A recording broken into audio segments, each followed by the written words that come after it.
What's going on, guys? Doomweek here, and welcome back to some more tier list. We did one last week, and I think I want to make this a recurring segment on the channel. Maybe make like a weekly series. Could do like tier list Tuesdays. That's got a nice ring to it. Even though this one's probably not going to go up on a Tuesday. We'll see what happens. But like I said, in the last video, I asked you guys, what would you like to see as far as tier lists are concerned? And you definitely let me know in the comment section, and I appreciate that. So thank you for all who watched last week's video. And from the comments, there was a couple of people who suggested one drops. So we're going to be taking a look at the 1-mana creatures. There is one card on this list that is not a creature, but it makes a creature. Close enough. And we're going to be taking a look at 1-drops in Standard. And we're going to see which ones are the best, which ones are the worst. And again, as always, I would love to hear your thoughts in the comment section down below. If there's any that I missed, if there's any that you feel should be a little bit higher, would love to hear some feedback. And we are going to kick things off today with Clockwork Percussionist. Now, this card, this little monkey, is reasonable. It's in a couple of different decks. Jeskai, Convoke, Rakdos, Sacrifice, those are kind of the two main ones, but it is very important in those decks because of the fact that it is an artifact, namely for Gleeful Demolition, and then as far as the Sacrifice deck is concerned, you can sacrifice it to Disturbing Mirth, Final Vengeance, Torch the Tower, any of those things. So it does serve a purpose, even though it's not the most individually powerful card on this list, but it is a good role player. And I think for that reason, I'm going to put it in very high B tier, although I could also see it being in low A tier as well. Crawling Chorus is the next one we're taking a look at. This one does not see a ton of play, although I will say there's been a slight resurgence on Magic Online in Bant Toxic. It posted a couple of league results. It lost in the finals of a challenge. Be on the lookout for a YouTube video shortly. And even though it only goes into one deck, it is still pretty important in that deck. You'll notice I may also have another Toxic card on this list. We'll get to that later. But for me, it is important enough for that deck that I think, again, it's like definitely lower than Clockwork Percussionist, but it's like high C, low B for me, which is just like that role player, nothing super powerful, but serves a purpose. Speaking of serving a purpose, Cacophony Scamp definitely does that, especially in combination with pump spells. Now, the more popular red decks like Gruul, the more Prowess style versions that don't have Leyline, usually don't play Cacophony Scamp, but it is, again, sort of like a role player within that specific Leyline version. So I think I'm going to keep putting it at B tier. We get a lot of B tiers today. But again, I think that's kind of the perfect tier for like role player. Doesn't see a ton of play, but very important in the specific decks that it goes into. Fairy Dream Thief up next. Now, this one definitely does not see a ton of play. I did kind of have to stretch it a little bit with the top 15 or 20. The next 8 or 9 or so don't really see nearly as much play. I'm not going to put this in D tier because I don't think it's a terrible card, and some decks do play it. Like sometimes it pops up in Prof's decks. It's a fairy for the Fairy Matters cards out of Wilds of Eldraine, like Spell Stutter and Fairy Fencing. So sometimes you see it, but not super often. Sort of the same deal with Forsaken Miner. 1-mana 2/2, can't block, and it is good when you're committing crimes, which, as similar to Rakdos Sacrifice that I alluded to earlier, the Rakdos Sacrifice deck does commit quite a bit of crimes, but it kind of feels sort of in that similar tier to Role Player. Doesn't see a ton of play, good in the Sacrifice decks, good in maybe like more like mono black Skeletons can play it sometimes, so I'm going to go like mid B tier, but I could certainly see this one maybe creeping up into low A as well. Cenote Scout. Again, these are a lot more just fringe cards that see play. Like this one sometimes sees play in Gruul Delirium. Sometimes it pops up in Merfolk decks.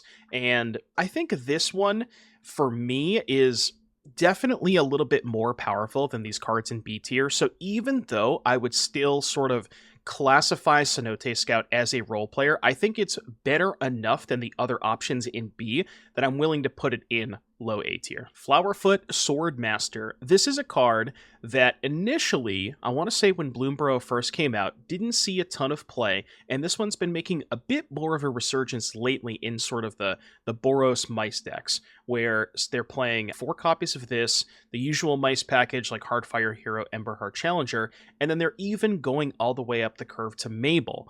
So they are playing a lot more mice to sort of enable this Flowerfoot Swordmaster. Now, I think even though Flowerfoot's sort of a role player because it's not seeing play in a ton of decks, I think it is enough more powerful than the options at B, and the important part for me is the Offspring. And Offspring is such a huge ability to put on 1-mana creatures because it gives you the flexibility. You can play it on turn 1, perfectly serviceable, and then later in the game, you need a little bit more extra, a little bit more out of your 1-drop. You can get that with the Swordmaster. Greedy Freebooter up next. You know, I mean, if I put the other Rakdos Sacrifice cards in B tier, I kind of have to go along the same way. Maybe, yeah, probably middle of B tier, slightly behind Forsaken Miner. You don't see this one very often, but it is very good in the like Rakdos and Orzhov Sacrifice decks. Gingerbrute really only sees play in one deck, which is Simic Cookies. Shout out to Ash Lizzle, by the way. The Simic Cookies deck is awesome, and I think there's maybe some options in Aether Drift that maybe make Cookies a little bit better. But because of the fact that it doesn't see a ton of play, it is important with Agatha's Soul Cauldron, because that ability of being able to give your creature an amount of evasion when you have Cauldron, it is quite powerful in that deck. But given the fact that it doesn't necessarily see as much play, and it's a decent card, but it's not as important to the Simic Cookies decks as stuff like the Cauldron itself, or Surge Engine, or Sentinel the Nameless City. Now we're getting into the good stuff. So Hired Claw is a card that this card is very good, don't get me wrong, but I think it's a little bit overrated. And personally for me, I actually have been a bigger fan of the Gruul decks that try to go a little bit bigger, not quite as low to the ground as the Leyline versions, but even without Leyline, I've been more interested in playing like more Paw Patches, more 3-drops, higher land count. Now that being said, Hired Claw is still very powerful and it's going to go into A tier, but I don't think it quite gets into that S tier in terms of like metagame defining card, because there are certainly plenty of successful Gruul decks that don't include this card or play less copies of it, or maybe they should be. You can't talk about 1-drops without talking about Hardfire Hero. This is quite possibly the single most defining card in Standard as of the time of recording this video, and I can't imagine putting in anything else than S tier. Quite possibly one of the best red 1-drops ever printed, for my money. There's so many things you can do with it in terms of ways to target it that you may not expect, like map tokens, and they play Innkeeper's Talents, and the land, the village. So yeah, just an incredibly... When you see this on turn 1 on the other side, your heart just sinks for a second, because you know if they have the Manifold Mouse, you're taking 4, and if you don't have a kill spell, you're just going to be dead to it. Haywire Might, not really a main deck card, and I think this might be really the only card that is specifically relegated to the sideboard that's on this list. And I would say for Standard purposes, maybe not as important as other formats, like, you know, in Modern, you can fetch this with Urza Saga, and there's a lot more artifacts and enchantments that you want to kill. So for Standard purposes, not quite as powerful as it is in older formats. I'm going to throw it into C tier. Could certainly see this one, like, if it was more played, if it saw more play and there was more artifacts and enchantments that people wanted to kill. But the big thing is here, there's a lot better options, right? If you want to be able to kill artifacts and enchantments, you can play Terra Sunder, you can play Destroy Evil, Get Lost. There's plenty of options when it comes to that. So the only decks that want to play Haywire Might are decks that care about either the fact that it's an artifact creature, like Delirium, or the fact that it has an activated ability, like Soul Cauldron. I like this little guy, although, again, not seeing as much play as maybe he should. This one is very good in sort of... I just uploaded a video not too long ago with Golgari Crimes, and this card is a huge part of that deck, being able to just trigger your Free Strider Lookout on every single turn, being able to fuel that on their turn as well. It's powerful in the Rakdos Lizards deck, which, to be fair, maybe not the best metagame to be playing Lizards in, but it is still very powerful. And again, Offspring makes this card just so much better than it would otherwise be. So, I mean, even though this is maybe a little bit sort of going against what I've been saying throughout the rest of this video, even though it's not seeing as much play, this one has enough potential and is powerful enough for me to put it into the A tier along with those other ones. This one might be a little controversial, but Llanowar Elves, whether you like it or not, is a defining factor of Standard. Now, there definitely isn't as much Llanowar Elves as there are when Foundations first came out. There was a lot of people trying elf decks. And right now, really, you only see it in Golgari. But that being said, I think that as the standard card pool grows and grows, and because we have such a large standard format coming up, Elves is going to get quite a bit better. So even though right now it might not necessarily be S tier, I'm going to put it in that tier just because, similar to Heartfire Hero, it is a defining card of Standard. When Elves are good, you're casting 3-drops on turn 2, and it really increases the speed of the format. So not technically a 1-drop, but in the decks that Mockingbird gets played in, you are going to be copying 1-drops a lot, which means casting it for 0, copying a Pixie or a Scavenger. This card is completely messed up, and I think, I'm going to be honest with you, I think it deserves S tier. Now, again, the play rate is maybe not super high on it. Really, you only see it right now in definitely the deck you see it in the most is probably Esper Pixie. The blue-white Convoke deck plays it. Sometimes Dimir Midrange or Dimir Bounce plays it. Not a ton of times. But what I like about this card so much is its flexibility. You talk about the Flowerfoot Swordmaster and the Iridescent Vinelasher having offspring. That is a huge reason why Mockingbird is so good. It's very good early. You can double up on one of your best creatures, whether it be, like I said, Pixie or Scavenger. Later in the game, as you draw more lands, you can copy bigger things. You can copy Screaming Nemesis, you can copy Overlords. It just is so flexible in what it does, and for my money, might be one of the best clones, if not the best clone ever printed. Monastery Swift Spear, extremely powerful card, but I don't think it actually gets quite into S tier for me. I'm going to throw this one in A. And recent Gruul decks have actually been removing Swift Spear from their deck. The only time you really see this now is in the more Prowess heavy versions or actual mono red, because they need, they're not playing green. They have a smaller card pool of things they can work with. And Swift Spear is powerful, but I just don't think it's good in the current builds of Gruul as the format becomes more centered around nowhere to run and this town ain't big enough. I think you're better off playing chunkier or cards that replace themselves or give you some sort of advantage, like the Paw Patches of the world and things like that. Novice Inspector, again, pretty workmanlike card, nothing too crazy here. This one could be either low A or high B. I'm going to put it in low A. It's right around that similar range of like Clockwork Percussionist, Forsaken Miner, but I think it's enough better than those cards that I'm willing to put it into A tier. But, good in Jeskai Convoke, good in the blue-white Convoke deck. If you have Warden of the Inner Sky in your deck, you probably want to play Novice Inspector. I'm now looking at this list and I've realized we have nothing in D tier. And I don't know if that's just a product of the 1-drops being too good, or maybe I'm rating some of these too high, so let me know in the comments. Next up, we have Nurturing Pixie, which is an extremely popular card in the Esper Pixie decks. I mean, it has a deck named after it. It has to be good. Therefore, I'm going to put it in high A. There's maybe an argument to putting it in the S tier with like Mockingbird, Llanowar Elves, and stuff like that.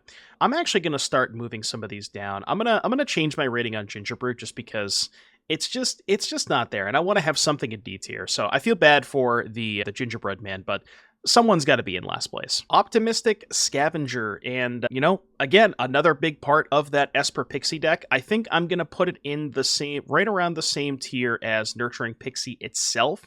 Not quite in that S tier category. Perhaps Pixie should be. I'm kind of rethinking that a little bit. Again, let me know in the comments. But it is powerful in the Esper decks because they play so many enchantments and so many ways to pick up their enchantments. Pick things up, put them down. Personal biases aside, because I do really enjoy the Gruul Delirium deck in Standard, Patchwork Beastie is a good card. It's just a decent card, and what's nice about it is it's sort of self-fulfilling in multiple ways, because it has 2 types, so if it's in the graveyard, you're halfway there towards Delirium, And if it stays in play, then you just get to keep milling cards every turn, and it's fueling itself, which will eventually be able to attack. So even though not the flashiest card, I think I'm going to go low B tier for the patchwork, for the old beastie. Okay, quite possibly my hottest take of the video so far. I don't even know how hot of a take this is. Pop Patch is an easy top of the top S tier for me. The more that I play with Pop Patch Recruit, I just realize how completely messed up it is, where on turn 1, it's a 2-1 trample. You might not think that's the most exciting card, but if they don't kill it immediately, the next creature that you play, if they go to kill one of your creatures, you just immediately get the +1/+1 counter. And when your opponent taps out and you offspring this card on turn 3, they're put in this very, very unenviable position where they have to kill one of them, but then you get to put 2 counters on the other one. And then later on, if they kill the other one, you then get to move another counter. So not only does it provide you a 2-for-1, it's a 2-for-1 and you're up a +1/+1 counter on another creature. That's a lot for a 1-drop creature. It's a lot to slog through, and one of the reasons I wanted to make this list was because of how good I think this card is right now. Skrelv, which is a decent card, although again, similar to Crawling Chorus previously, doesn't really see a ton of play in decks that are not the Bant Poison decks. So, I mean, I probably am required to put it right around the same tier as Crawling Chorus, even though it's definitely a better card than Chorus. So maybe move it up a couple of rings within that tier itself. But yeah, good card, totally fine, and very, very good at protecting specifically Jawbone Duelist out of the Toxic deck. Spiteful Hexmage is kind of a weird one, where it definitely is a role player within, sometimes Pixie plays it, sometimes you see it in Rakdos Sacrifice decks, because it is 2 permanents for stuff like Disturbing Mirth and Final Vengeance. There was a period of time where Esper Pixie was playing 4 of this, I think like a week and a half or 2 weeks ago. They've since moved away from that, and kind of are moving closer towards Mockingbird and other things that are a little bit more flexible than Spiteful Hexmage, but it definitely still serves a purpose. And I think for that reason, role player, probably slightly high B tier.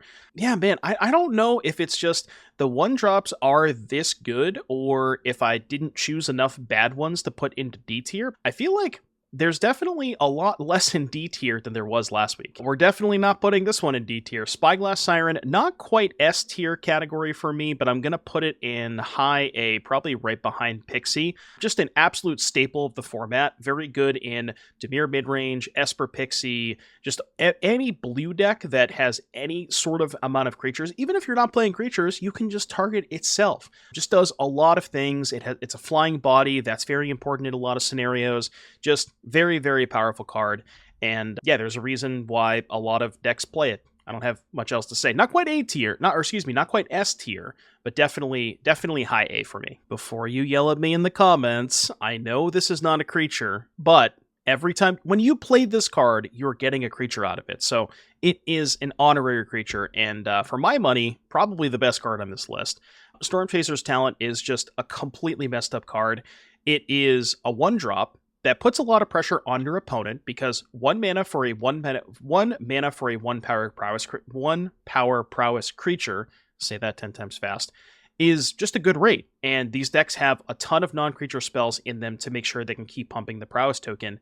And it is your best aggressive tool, your best late game engine. It just does everything.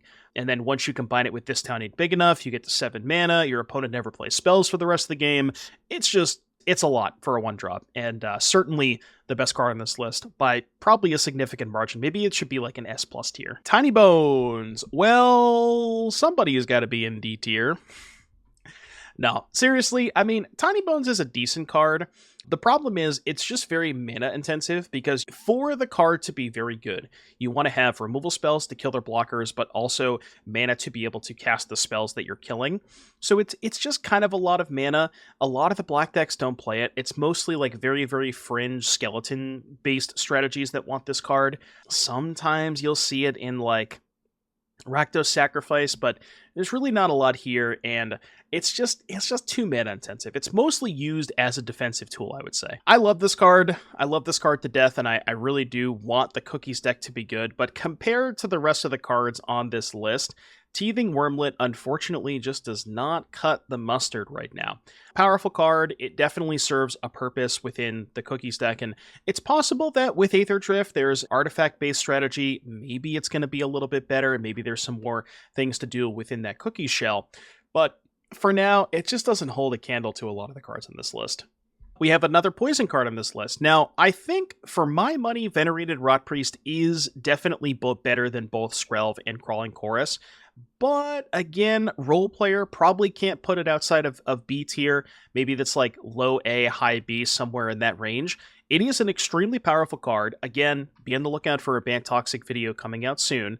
But yeah, it definitely is the reason you win a lot of games with the Poison deck, because it allows you to win outside of combat. Even if your opponent's not killing your stuff, you can even just bounce your own things with Serum Snare, This Town Ain't Big Enough, and just allows you to kind of like one-shot your opponent out of nowhere. And last but not least, Warden of the Inner Sky. This one's gonna be definitely A tier.